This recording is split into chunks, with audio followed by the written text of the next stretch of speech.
The Flower Adornment Sutra. cttbusa.org. Translated in the Tang Dynasty by the Tripitaka Master Shramana Shikshananda of Khotan. Chapter 14. Praises at the summit of Mount Sumeru. At that time, due to the Buddha's spiritual power, in each of the 10 directions a great bodhisattva, accompanied by bodhisattvas as numerous as the dust motes in a Buthaland, traveling from worlds beyond countries as numerous as the dust motes in 100 Buthalands, came and joined the assembly.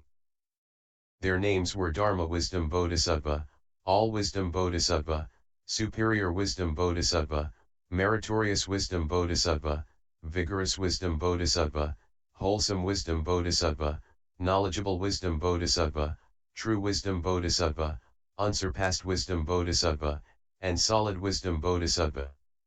They came from the Indra flower world, the Padma flower world, the jeweled flower world, the Utpal flower world, the Vajra flower world, the wondrous fragrance flower world, the delightful flower world, the Arunakamala flower world, the Naradhara flower world, and the empty space flower world. Each of them had purely cultivated the Brahma Conduct in the presence of a Buddha. The names of the Buddhas were Extraordinary Moon Buddha, Inexhaustible Moon Buddha, Unmoving Moon Buddha, Wind Moon Buddha, Water Moon Buddha, Liberation Moon Buddha, Unsurpassed Moon Buddha, Constellation Moon Buddha, Pure Moon Buddha, and Bright Understanding Moon Buddha. Arriving at the Buddha's place, these bodhisattvas bowed at the Buddha's feet. Each one, in the direction from which he came, created a Vairochana treasury lion throne and sat upon it in full lotus. Just as the bodhisattvas assembled on the summit of Mount Sumeru in this world, it was the same way in all worlds. The names of the bodhisattvas, their worlds, and the Buddhas were all the same. At that time, the world-honored one emitted 1,000,000,000,000 splendidly colored lights from his toes, illumining all the worlds in the 10 directions, so that the Buddhas and assemblies in the palaces of Lord Sakra on the Mount Sumerus could all be seen. Then Dharma Wisdom Bodhisattva, relying on the Buddha's awesome spiritual power, universally contemplated the 10 directions and spoke in verse. As the Buddha radiates pure, clear light, the teacher of the world is seen by all. Dwelling in wondrous splendid palace. On the peak of Sumeru, the king of mountains. All the celestial Lord Sakras invite the Buddha into their palace.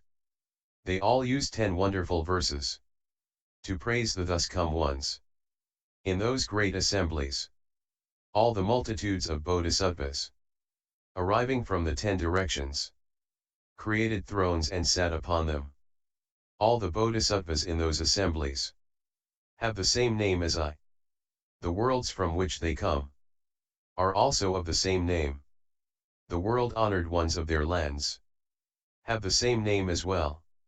In the presence of their Buddhas, they cultivated unsurpassed pure conduct. Disciples of the Buddhas, you should contemplate the sovereign power of the thus come ones. Those in every Jambudvipa say that the Buddha is among them. All of us now see the Buddha dwelling on the summit of Sumeru. Throughout the 10 directions it is also thus due to the sovereign power of the thus come ones. In each and every world, they resolve to seek the Buddha path. Relying upon vows such as these they cultivate the conduct of Bodhi.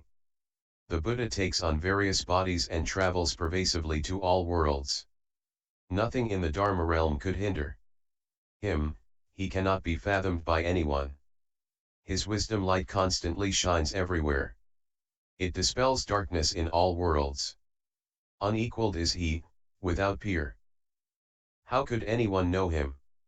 Then all wisdom Bodhisattva, relying on the Buddha's awesome spiritual power, universally contemplated the 10 directions and spoke in verse. Suppose for hundreds of thousands of eons, one always sees the thus come one, but does not rely upon the genuine truth. In contemplating the world Savior, such a person grasps at appearances and expands the net of ignorance and delusion. Trapped and bound in the jail of birth and death, blind and unclear, he cannot see the Buddha. Contemplate all dharmas as being devoid of an inherent nature. The same is true of their arising and cessation. False names are merely used to describe them. All dharmas do not come into being. All dharmas do not cease to exist. If one can understand in this way, then the Buddhas always appear before one. Dharmas are basically empty and still in nature. They cannot be grasped or seen. The emptiness of the nature is just the Buddha. It cannot be thought about or considered. If one knows that all dharmas are like this in their nature, such a person will not be defiled by afflictions. When ordinary people see all dharmas, they are merely turned by appearances. Never fathoming that dharmas are devoid of appearances, they do not see the Buddha. Muni has transcended the 3 periods of time. With the hallmarks fully perfected, he dwells in non-dwelling, and pervades all places without moving. I have contemplated all dharmas, and am clear about them all. As I now behold the thus come one, I have absolutely no doubts. Dharma wisdom has already spoken of the thus come one's true nature. From him I have understood how inconceivable Bodhi is. Then superior wisdom Bodhisattva, relying on the Buddha's awesome spiritual power, universally contemplated the 10 directions and spoke in verse. The thus come one's great wisdom is rare and peerless. All the beings in the world may reflect on it, yet fail to reach it. Ordinary beings perceive things through false thoughts, grasp at marks, and fail to accord with principle. The Buddha renounces every mark, yet ordinary beings fail to understand this. Confused, deluded fools grasp in vain at the 5 skandhas. They fail to understand the true nature. Such people do not see the Buddha. One should know all dharmas lack any intrinsic nature whatsoever. One who understands the nature of dharmas thus shall immediately behold Nishyanda. By virtue of 5 skandhas come before. Successive skandhas follow and arise.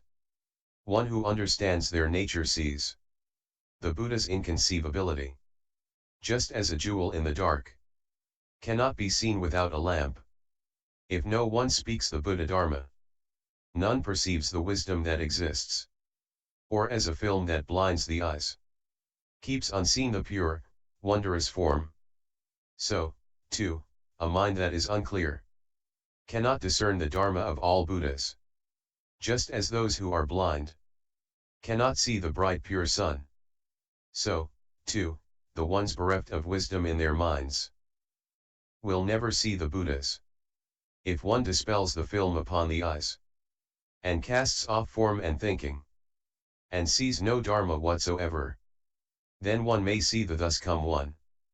All wisdom was first to speak about all Buddha's Dharma of enlightenment. From him I heard the teaching, and gained the chance to see Nishyanda. Then meritorious wisdom Bodhisattva, relying on the Buddha's awesome spiritual power, universally contemplated the 10 directions and spoke in verse. Dharmas have no true reality, but we mistakenly attach to marks as real. And thus all ordinary people spin about within the jail of birth and death. Those of petty wisdom differentiate in vain the Dharma that's expressed in words. They thus become obstructed, and do not understand their minds. They fail to understand their minds. How can they know the proper path? It's from such muddled wisdom that unwholesome views proliferate. Since they fail to see the emptiness of dharmas, they always feel the pain of birth and death. Such people are not yet able to use the pure and clear Dharma. In ages past I suffered much woe, because I didn't see the Buddha. So I must purify the Dharma to view what I should view. If a person sees the Buddha with a mind that does not grasp, this person then can see the Dharma that the Buddha knows. One who sees the Buddha's actual Dharma is named one of great wisdom. Such a person has pure eyes. and is able to observe the world. Not seeing anything, is just to see. To be able to discern all dharmas. Yet if one sees any dharma, then that is not true seeing. The underlying nature of all dharmas neither comes to be nor ceases to exist. Amazing is the lofty guiding teacher, who enlightens both himself and others. Superior wisdom has already spoken of the Dharma awakened to by the thus come. 1. Now that we have heard from him, we understand the Buddha's true nature. Then vigorous wisdom Bodhisattva, relying on the Buddha's awesome spiritual power, universally contemplated the 10 directions and spoke in verse. To dwell upon discriminating thoughts is detrimental to our pure, clear eye. Delusions grow, wrong views increase, and one will never see the Buddhas. If we can recognize wrong dharmas, we will not be confused regarding truth. Aware that falseness comes from truth, we see the Buddhas pure and clear. Ordinary seeing is defiled, for it is not to truly see. To stay detached from any view, one can then perceive the Buddhas. All the languages of the world are falsely discriminated by sentient beings. If one knows that nothing in the world comes into being, then one sees the world the way it really is. If one sees the world through that faculty of sight, then one perceives that its attributes are mundane. Yet those attributes are not different from true reality. This is known as having genuine faculty of sight. If one views all objects as identical, undifferentiated, and does not make discriminations among them, then one's vision is free from delusion, and without outflows, one attains self-mastery. Of all the differentiated dharmas, revealed and taught by all the Buddhas, none can be attained. For in their nature they are pure. The Dharma's nature is fundamentally clear and pure, devoid of attributes, just like the void. None of it can be expressed in words. Thus do the wise ones contemplate. If one avoids the thought of dharmas, and does not delight in any dharma, and has nothing left to cultivate, one can then behold great muni. As meritorious wisdom said before, this defines one who sees the Buddhas. Each and every practice is in nature tranquil and quiescent. Then good wisdom Bodhisattva, relying on the Buddha's awesome spiritual power, universally contemplated the 10 directions and spoke in verse. Rare is the great valor and vigor of the numberless thus come ones, immaculate, with liberated minds, who save themselves, save others. I see the lamp of all the world, the embodiment of true reality, without confusion. Through countless eons he is thus. Cultivators of wisdom share this vision. Of all the deeds of ordinary beings none are not ephemeral. Yet since their nature is like empty space, one could say their nature has no end. The wise ones speak of it as endless, yet nothing can be said in fact. Because the inherent nature has no end, to imagine such a state is difficult. Within this so-called endlessness, there are no sentient beings. One who understands all beings' nature thus can gaze upon the one of great renown. Though there is no seeing, we speak of seeing. Though there are no beings, we speak of beings. Whether it is seeing, or whether it is beings, one knows they lack reality and substance. The faculty of seeing and the object that is seen, when one dispenses with these concepts, the true Dharma is left intact, unharmed. Such a person understands the Buddha. If a person understands the Buddha and the Dharma that the Buddhas speak, that person can illuminate the world just as Nishyananda Buddha does. The one of proper enlightenment explains well the path of purity to the one Dharma. The great Lord Vigorous Wisdom has expounded countless Dharmas. Existence, non-existence. All such thoughts are cast aside. One thus can see the Buddha and dwell in reality's realm. Then knowledgeable wisdom Bodhisattva, relying on the Buddha's awesome spiritual power, universally contemplated the 10 directions and spoke in verse. Having heard the excellent teaching, I thus gave rise to wisdom's light. It shines throughout the 10 directions realms, making visible each and every Buddha. Not the slightest thing exists. There are only false names. To postulate a self and others is to enter a dangerous path. Ordinary people with their clinging attachments assume that the body is real. The thus come one does not cling to anything. Hence they never get to see him. Such people lack the wisdom eye. They cannot behold the Buddha. Throughout the course of countless eons, they drift upon the sea of birth and death. Contention is said to be birth and death, while non-contention is nirvana. Neither birth and death, nor nirvana, can actually be apprehended. A person who pursues false names, and clings to these 2 dharmas, does not understand absolute reality, nor know the wondrous path of sages. A person who harbors the notion, this Buddha is most excellent, is deluded, knows not the truth, and cannot see the one of proper enlightenment.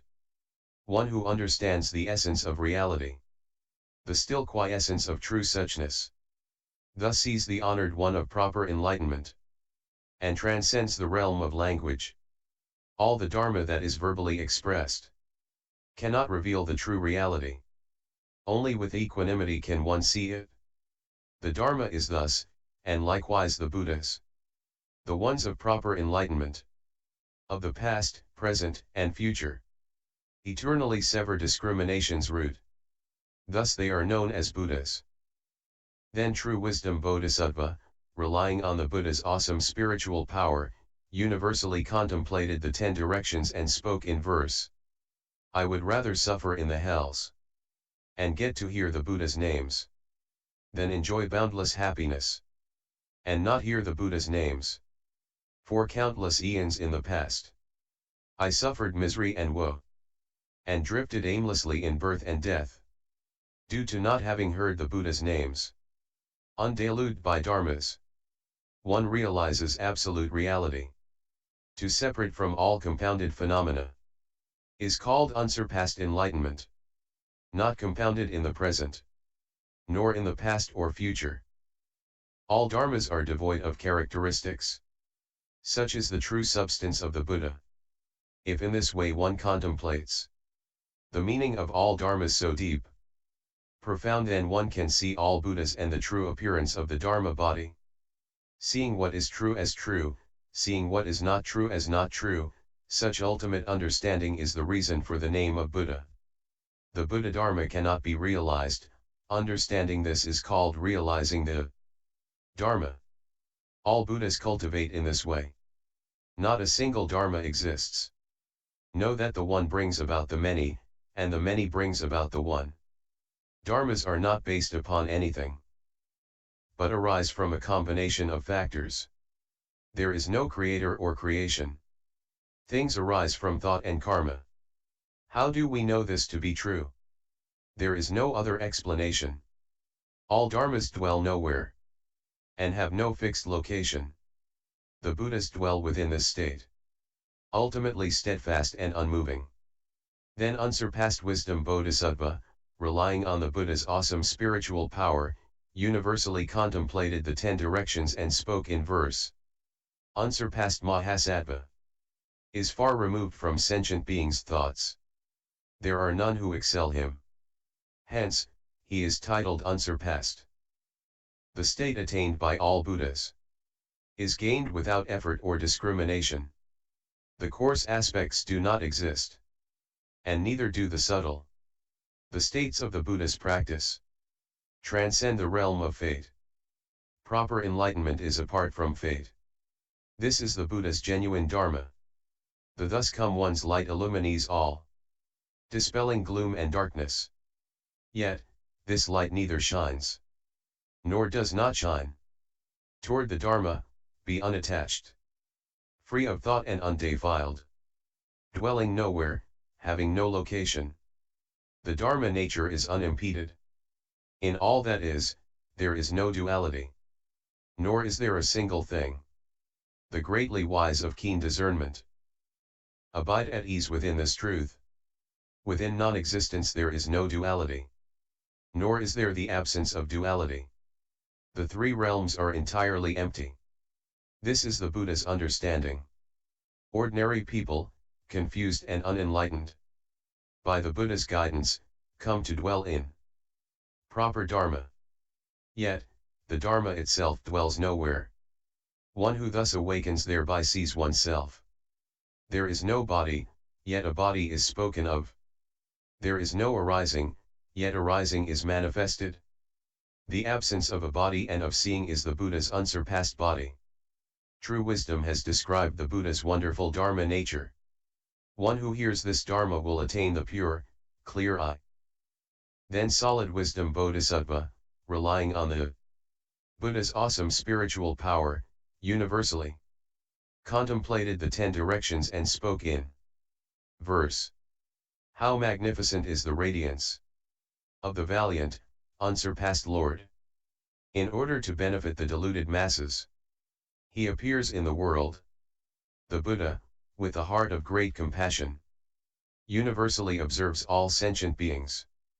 He sees them in the triple realm, suffering in samsara's wheel.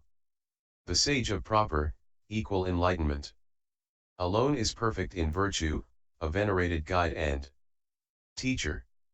None of the beings in all the heavens can be a savior and protector like him. If sages like the Buddhas and the Bodhisattvas did not appear within the world, not a single sentient being would gain happiness and peace.